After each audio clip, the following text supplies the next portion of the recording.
Hey everyone, and welcome back to another cryptocurrency video.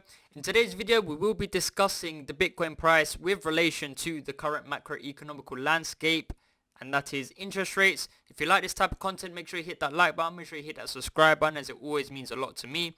And if you are a fan of cryptocurrency, I have a cryptocurrency shop where you can shop cryptocurrency products. I'll leave a link in the description down below so you can get a good discount off your next shop. Anything from t-shirts, coins, accessories, jewelry, a cryptocurrency course, all of that good stuff. I'll leave a link in the description down below. So without further ado, let's begin. And let's begin with the current price of Bitcoin. We will give some sort of a macro outlook. However, let's take a look at the current Bitcoin price, because Bitcoin is currently $67,283.74. It is just a couple of percent away from all-time high. Who would have expected the Bitcoin price to be this high before its elusive halving in April? I know a select few have. I see you on Twitter. Congratulations. Well done. But man, you guys pulled it out of the bag, because I feel like no one could have believed the Bitcoin price could be inching or breaking all-time highs before the elusive halving.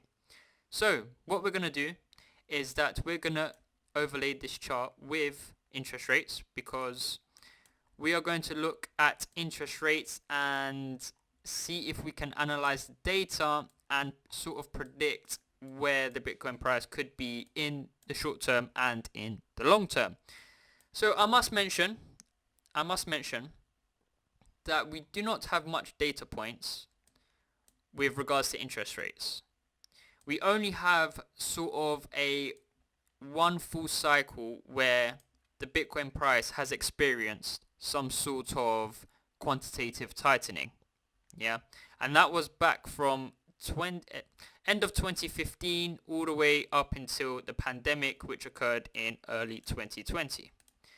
We are currently going through a cycle of quantitative tightening at the moment, as you can see, ever since the Fed started to increase rates back in February of 2022. You can see, if I zoom out even more, Bitcoin has lived a relatively great, economic cycle, a cycle that has just essentially gone up ever since its creation, in terms of a loose monetary policy where the Fed and the governments around the world and the banks were just printing and printing and printing, which essentially just means that risk on assets, just like Bitcoin and just like the stock market, flourish. So Bitcoin has gone through one full cycle of quantitative tightening. And how did the price of Bitcoin behave during this time? So if we take an in-depth look of what happened, you can see that Bitcoin had its elusive bull market back in 2017, where it rallied into a blow off top and then went into a bear market, capitulated, and then went on a mid-cycle rally, went on a downtrend. People assumed that the new bull market would start, and then the pandemic hit, which a lot of investors like to call a black swan. And then that was the end of the quantitative tightening cycle. So I'm just going to draw a few key points here, because these key points are a reference to what we're going to talk about with the price of Bitcoin in today. So if we take a look at when the Fed paused for the first time, that was at this point right here. Yeah. So the Fed paused for the first time in December of 2018, and that corresponds to the Bitcoin price putting in a macro low of its bear market cycle. You can see that when the Fed also decided to cut rates for the first time, which is this point here, that was in mid-2019. And in mid-2019, we know that is when the Bitcoin price had its mid-cycle peak. If I just make this more accurate right here, you can see that Bitcoin had its mid-cycle peak right here, and Bitcoin put in its bear market cycle low right here. And then you can see as time went on, as time went on and the Fed were cutting, that spelled a downtrend for Bitcoin. And then once the Fed paused right here, the Fed kept pausing for a couple of months, which then sparked a risk-on environment again. So then Bitcoin started to go up, and then the narrative was that we are in a new bull market. When the Fed then cut rates fully, when they fully cut rates for the last time, which many deem as a black swan, that is when the market capitulated and Bitcoin put in its secondary scare in the market. Yeah, right here in March of 2020. So where does that leave us today? Well, today it is completely different to what occurred in the last cycle, because the Fed paused for the first time back in July of 23. Yeah. And when is the Fed expected to cut rates for the first time? Because as you can see, the rates have been paused ever since July of 2023. So if we head over to the Fed's website, and by all means, the next FOMC meeting is in 15 days and 22 hours, so essentially 16 days. The Fed is looking likely to keep rates unchanged and leave them at 5.5%. Yeah. That is also looking likely for the Fed meeting in May, where it is apparently, according to the market makers, 78.4% likely that they will keep rates at 5.5% again. But it's not up until June where the market makers are predicting that the Fed is likely looking to cut rates for the first time in June. So if we head back to our chart right here, the Bitcoin price chart, the first time, and I'm going to color this in orange, so the market makers are predicting that the Fed will cut rates for the first time in June. Now I just want to make something clear, because a lot of individuals believe that the Fed cutting rates is a bullish thing for risk-on assets, and I do agree to a certain extent. However, when discussing rate cuts, you need to understand why they occur in the first place, and that is because the Fed is trying to control inflation, so they keep rates high for longer, and by rates staying high for longer, it contracts the economy up until the point where the economy cannot take it no more, and then there are some small cracks, and then the economy crashes. Yeah, because the Fed has kept rates higher for longer, and they cannot contain, especially the banks, they just cannot contain it. They break down, and a lot of people have fear for their money in the markets, so then they tend to withdraw their money. I mean, the same thing happened in the pandemic. The pandemic was the narrative behind it, but don't forget, the Fed also cut for the last time, which caused a capitulation event.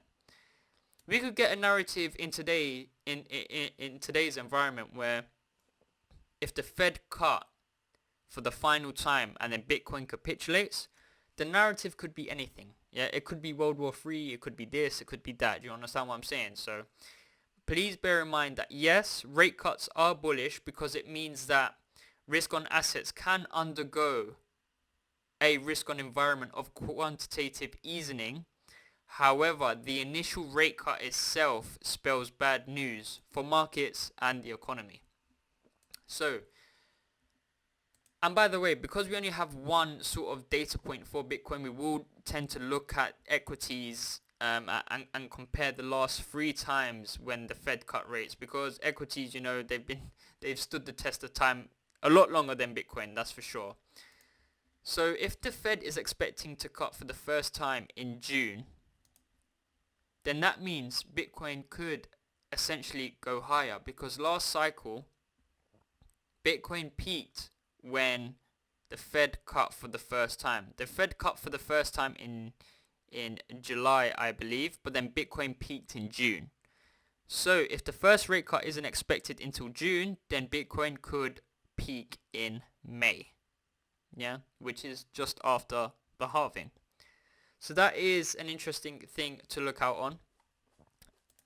If we look at equities, as just mentioned right now, and we have this with the overlaid interest rates, if I zoom out quite a bit and break this down, you can see that with the S&P, and I'll just draw this here where the final rate cuts have occurred. If I just color this in white. So this was the global financial crisis. This was the dot-com bubble. If I just zoom in right here. Right here. And then if we go to the pandemic, you can see that the final rate cut, all through last 3 recessions, you had the dot-com bubble crash, you had the global financial crisis, and then you had the pandemic.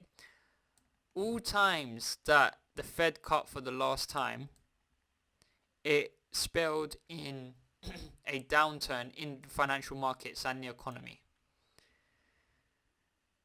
So that's why I say that rate cuts can be bullish when going through a cycle of quantitative easing, because you can see that, yes, the S&P has, since the global financial crisis, been in a crazy uptrend because of this quantitative easing platform that is endured. If we go back to the dot-com bubble crash, yes, interest rates are going up and the market was going up, but the market didn't essentially put in a new high considerably for God knows how many years, because the S&P didn't realistically put in a new all-time high since 2013, and the top of the financial crisis occurred back in 2000. So it took 14 years for the S&P to put in a considerable new all-time high. And that is when quantitative easing occurred. Yeah. So yes, quantitative easing is bullish in the long term for a growing economy and for emerging markets and growing markets. But, and this is a big but, when the Fed cuts for the last time, I mean, even when the Fed cuts for the first time, that spells danger, because it means that the markets could essentially be peaking. If we look at the times when the Fed cut for the last time, or essentially take these 2 peaks right here, you can see that the markets were putting in their elusive tops right here before ultimately crashing back down. Same for the pandemic, you know. If we take a look at when the Fed cut for the first time, yes, the market went higher, but it also marked a top before the markets crashed 50% or so. So where does that leave us going forward? Yes, I can see the Bitcoin price going higher, because as long as the economy shows no weakness, Bitcoin and risk on assets will essentially do something called climbing the wall of worry. And once it finishes climbing the wall of worry and it has no legs to stand on, it will fall off a cliff. And that is essentially what I believe will happen. When the rate cuts start to begin, that is a sign of weakness within the economy, and that will spark fear in the financial markets, and that is when you should load your bag up with dips. Yeah, that is when you should be investing your money with those dips. Not now that we're heading to new all-time highs. Could Bitcoin go higher? Of course it can go higher. Can altcoins go higher? Of course altcoins can go higher. But within this macro landscape, we must be aware that once the first rate cut occurs, that could mark the top. And we've seen previous examples in the S&P and the one example we've seen with Bitcoin. So that is it from me today, guys. I hope you all enjoyed the video. If you did, make sure you hit that thumbs up. Make sure you hit that subscribe button. And as always, it's been your boy, J1 General. Thank you and goodbye.